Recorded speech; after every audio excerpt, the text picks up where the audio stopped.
seconds and counting. Astronauts report it feels good. T-minus 25 seconds. 20 seconds and counting. T-minus 15 seconds. Guidance is internal. 12, 11, 10, 9. Ignition sequence start. 6, 5, 4, 3, 2, 1, 0.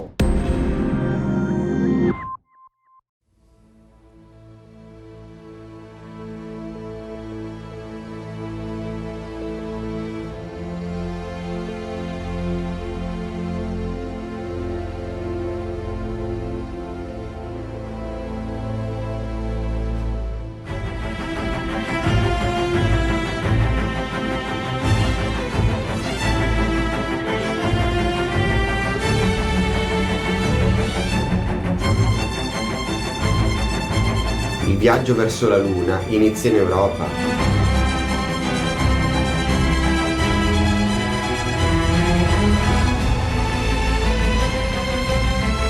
A la Luna vamos desde Europa. De reis naar de maan start in Europa. Ik maak Artemis. Ik maak Artemis.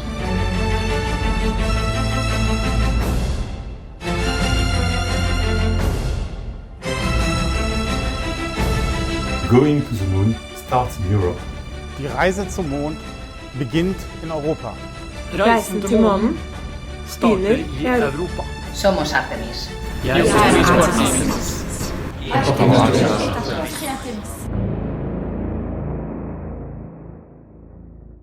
And we are Artemis.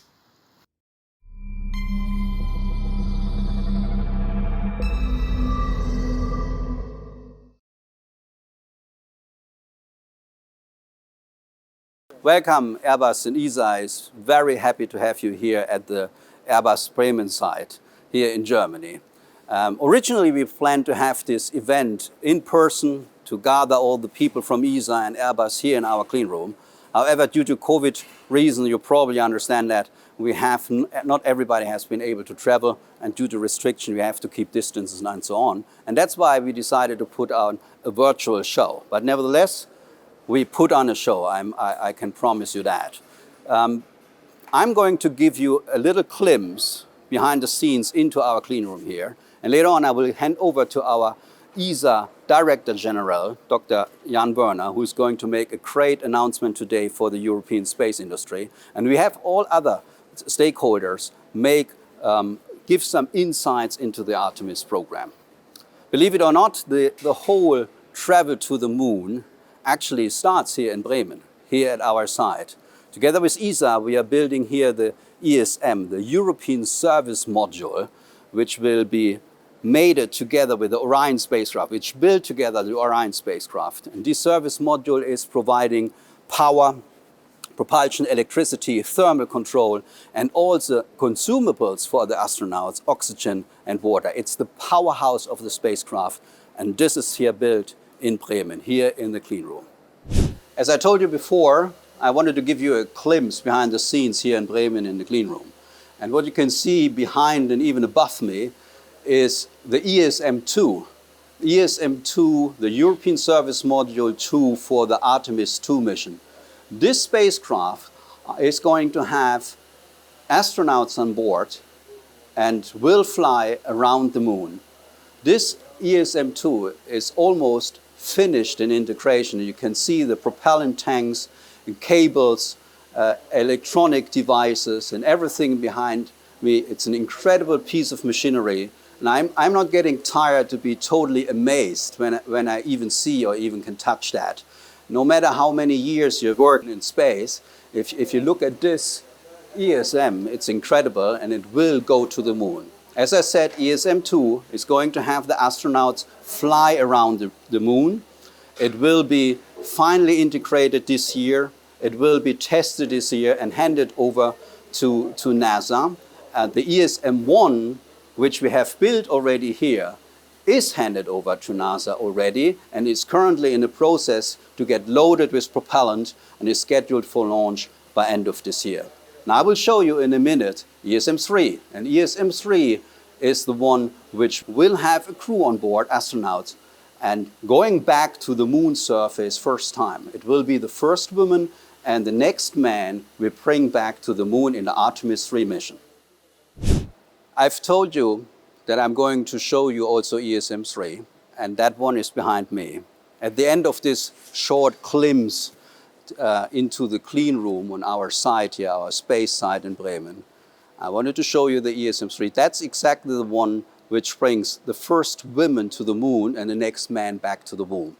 That's the ESM-3, which will build with the Orion spacecraft the Artemis III mission. And we are incredibly proud of that. Currently, it's at the early stages of integration. We just received the structure, and we are putting in right now dummies and equipment dummies, brackets, harnesses, and then it will be more and more integrated over the time so that we then finally test it here and hand it also over like the ESM-1, which we had already, and the ESM-2, which is planned in a few weeks from now. So incredible piece of machinery. Best minds of space exploration in Europe are working that together with ESA, together with our suppliers and our partners, and we couldn't be more proud of that. With that, I would like to hand over now to our Director General at ESA, Mr. Jan Berner. Please. Ladies and gentlemen, I'm really happy and sorry at the same time. I'm happy that we can really today celebrate the contract for 3 European service modules, and I'm sorry because we cannot do it in person. But anyhow, the European service module is for ESA and is for Europe a very important step forward also to human space transportation. When I'm looking back when we had the ATVs, I always try to develop out of the ATVs also the possibility to transport humans. But the European member states of ESA were not ready at that time. Now, with the European Service Module, we are in that. We are supporting, we are also developing an instrument and a machine which will bring humans not only into Earth's orbit, but also to the moon. And therefore, it's a very big step forward. The European Service Module is a heritage of ATV, which you can easily recognize if you look to the X-shape solar panels. And therefore, I'm very happy that this one is now realized, and we must say it's also because the Americans have a trust in us. We are on the critical path for the SLS system. The service module is important. Without the service module, SLS will not fly. Without the service module, Orion will not bring astronauts to the lunar gateway or to the moon. And therefore, with this contract, which will be signed today, a value of something like 650 million euros, and with participation from 9 ESA member states, is a very important step into that direction.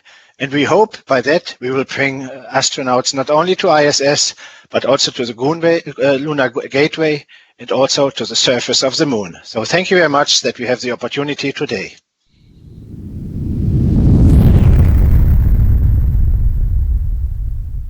Welcome, Philippe. Thank you. What is your role in this project? I'm the project manager of the European Service Module, which is an element contributing to the Orion spacecraft, which will be in the heart of the Artemis mission. So we wait 52 years since the first time we went to the moon. What is the difference now? Right. The difference is the objective. The objective is to go to the moon as a stepping stone to go to Mars in the future. And while doing this to the moon, also develop an infrastructure on the moon to have a sustainable exploration. Now, what is new, of course, there are 50 years, there has been an enormous evolution in the technology. From the propulsion standpoint, let's say the concepts are still the same. However, the equipment in order to implement those concepts are very much different. There is much more electronics now, much more computer power, which allows to do much more things, have more flexibility for the launch windows, and really have a more agile vehicle to sustain the moon exploration. Well, I see there is a lot of new challenge going on. There's a lot of new challenge going on. We need to go there. We need to have humans. And for that, we are planning to have the gateway. The gateway is an infrastructure which will be in the Moon vicinity, where also ESA provides two critical elements, a refueling module called Esprit and an habitation module. ESA will be fully committed to develop those elements. Any fun facts that you want to share with us in this project? Maybe not so much fun fact, but some interesting information. The first flight of Artemis, the first Artemis mission, is an unmanned mission. So there will be some ballast put in the capsule. One will be a dummy, and I guess for other astronauts it will be all sorts of goodies like flags, pins, etc. And if everything goes okay, all those goodies will be recovered when the capsule lands. A second piece of information which is quite interesting is the selection by NASA of the name of Artemis. For those who knows the Greek mythology, Artemis is the twin sister of Apollo. So there is a link and a little wink to the Apollo mission that took place in the 60s, but also it is NASA's plan to land the first woman on the moon with the Artemis III mission. But there is one thing from the mythology we don't want to reproduce, because if you're familiar with the mythology, Orion, which is the name of the vehicle that's going to go to the moon, Orion was a giant, a giant hunter, but he was killed by Artemis, and that we absolutely do not want to reproduce. Okay, that's unexpected. Okay, yes. That was unexpected. And well, we're looking forward to see how it's going with the module. Yes, I'm very excited of the upcoming mission, and I cross my fingers that everything will go right. Okay, we will. Yeah. Yeah, thank you very much, Philippe. Thank you.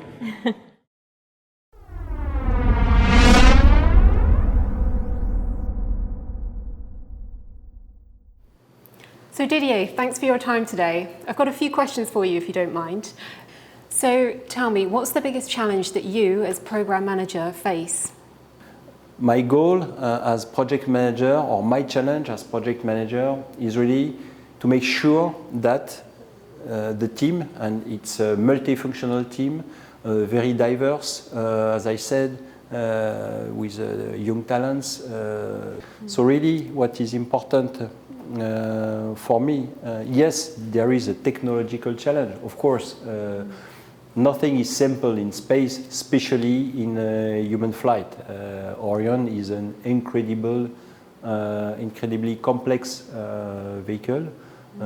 It's a lot of tubes, a lot of harness, an incredible structure that will provide astronauts with all the supplies they will need for 20 days of travel in space.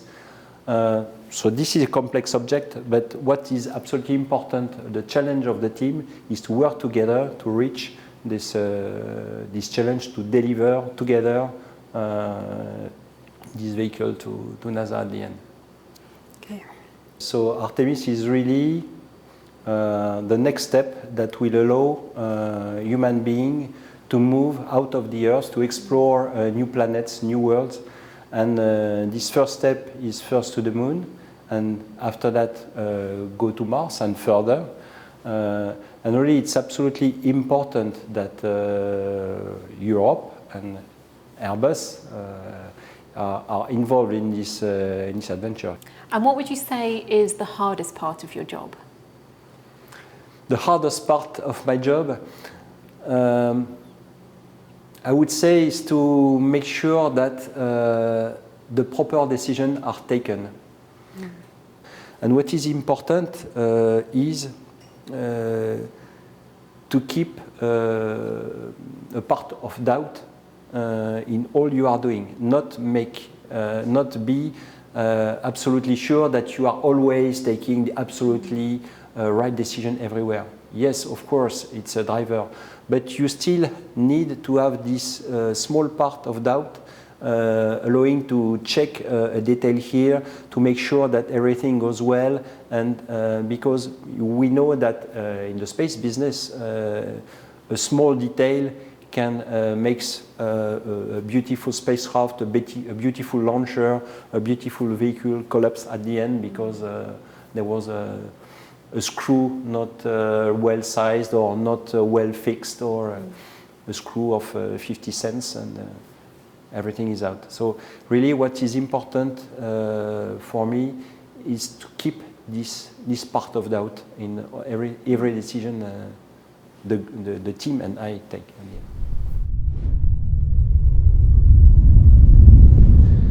Good morning, everyone in virtual Europe and beyond. I'm honored to be with you in this event, since the reason for it is not virtual, it is very real, as we all just saw. And of course, I wish I were there in Bremen with you right now, because moments like these are rare, even in the life of an astronaut, when you can see and almost touch the very ship that will carry humans beyond our horizons, beyond the next frontier, a vehicle that is built to voyage to another world. I also see we have received a lot of questions online, like the ones from Elfie, Trudy, Sarah, from Cryptonomaly or Stars on Toast, on why we are going to the moon and whether I will fly there. I will try to answer a few of these right now. But let's take a step back first. It must have always been driving shivers down the spine of an explorer or of any curious human to feel the aura that surrounds such a vehicle. And I can even feel it from here, the European Astronaut Center in Cologne. The last time when I've been in this room in Bremen, it was almost 10 years ago, and what I looked at in awe at that time was the automated transfer vehicle ATV-5, Europe's autonomous cargo vehicle, the giant shoulder on which Artemis now stands. It was set to be sent out to Kourou a while later to launch to space a few years later, so I knew I would never see it again. I also remember on the other side wondering whether I would ever make it to space. The thought appeared incredibly unreal and remote at the time. I had just been starting basic astronaut training at ESA, and at that time it was the first piece of real space hardware that I've ever seen with my own eyes. It was almost incomprehensible to me that I looked at something that would be sent to space a few years later. And it did send shivers down my spine, just like now. The feeling that I just mentioned is at the heart of why we humans do exploration. Why we discovered every continent on this planet, why we started to live and do science in the hostile environment of Antarctica, and why we started to fly to space in the last decades. Every step of exploration opened up the next one beyond, and as a result of this, Europe now has a fascinating program that explores the space around our planet, including the next big destinations that are waiting for us out there. From our human and robotic space missions to low Earth orbit, on the space shuttle, and later on through the International Space Station ISS, we learned how humans can live and work in space, how to deal with the unforeseen, and how to build the technology that carries us further out into space. We returned invaluable data for science, we developed new technologies to improve life on Earth, we worked together across nations and continents, and maybe most importantly of all, we returned the inspiring perspective of a human looking back at their fragile planet. The future of Earth orbit will even be more diverse, with a multitude of nations and companies operating out there, cultivating the field that the space agencies have plowed in the last decades. At the other end of the spectrum, we have sent robotic spacecraft far out into the solar system and to the distant but intriguing planet Mars, where they are operating right now at this very moment. They are preparing humankind's first ever attempt to return samples from Mars to Earth and to get a real shot at answering the question whether earthly life has siblings in space. I do not have any doubt that you and I have a real chance of one day seeing humans, and amongst them Europeans, walk on Mars. At the same time, we're preparing to go forward to the moon, to surpass the achievements of the fantastic Apollo program, to go there to live and work as scientists in a sustainable way. We're currently designing the Artemis Gateway with our international partners. And in fact, I'm one of the joint team of experienced engineers and astronauts who are working on how to build this space base around the moon. It will only be the first step though, like a base camp on the way to the summit. Just that the next summit is, in this case, the surface of the moon. What we will bring home from this summit will be the knowledge of tomorrow and the perspective of a human living for weeks and months in a place where our home planet looks like a distant little blue marble in a black cosmos. The moon will tell us about our own past, on how the Earth was formed, which of course is important for us to understand, not only to geophysicists like me. It will also allow us to look further out into the universe and to better protect Earth from the dangers that come from out there. And it will teach us to operate more sustainable on our own planet Earth, for example, by using resources more sparingly, producing less CO2 and waste. But I would even take a bet right now that the best thing we will find out there, we can't even imagine yet at this moment. One thing is clear though, just as we started to travel to Antarctica a century ago, we now have a lot to learn from the moon, our 8th continent. And the very vehicle that will get us there stands right in front of you, sending shivers down our spines, ensuring that Europe, through its scientists, engineers, and astronauts, will take part in the next big adventure of humankind. It will be a complex mission, that is clear, and it will take a lot of experience. Whoever will fly on this fantastic machine, be it my colleagues from the European Astronaut Corps, or even myself, we're ready for it. And we'll make sure to take you with us on this journey. Oh, and do you know what happened to ATV-5, the one that I had seen in these very halls in Bremen, and which made me wonder if I had what it takes to ever fly into space? Well, it turned out a few years later we would meet again, to my surprise. In fact, I opened its hatch and welcomed it to be part of ISS, in an orbit around our planet. It taught me to never underestimate a dream.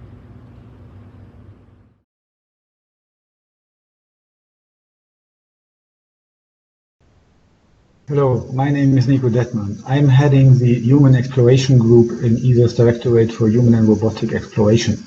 I would like to tell you a bit today how we are building the service module together with our industry. The European Service Module is hence the entry ticket to the European Human Lunar Exploration. ESA and Airbus have signed the first European Service Module development contract already in 2012. The contract for the ESM number 2 and 3 is currently in place, and an agreement for a batch of further 3 service modules has been signed end of last year. The main European industry involved is Airbus, because they have already been the prime on the ATV spacecraft, and the service module is a kind of derivative. The European suppliers are to a large extent the same, already involved in the ATV program. Overall, suppliers from more than 10 European countries are delivering components for the service module. So the sequence from integration and test in Europe and the US is quite dense and interesting. So the delivery to the KSC takes about 3 years. Once delivered to KSC, ADS is supporting the mating, which is a kind of marriage between the crew module adapter and the service module. The so-called stack is then undergoing combined environmental acceptance testing before the mating with the actual crew module and before the final mounting of the service module solar arrays. Eventually, the complete Orion vehicle is handed over to the NASA ground processing facility for the final launch preparation, including tanking and the mounting of the vehicle onto the Artemis SAS launcher. The transfer of ownership of the first European service module has just taken place in December last year. Thank you.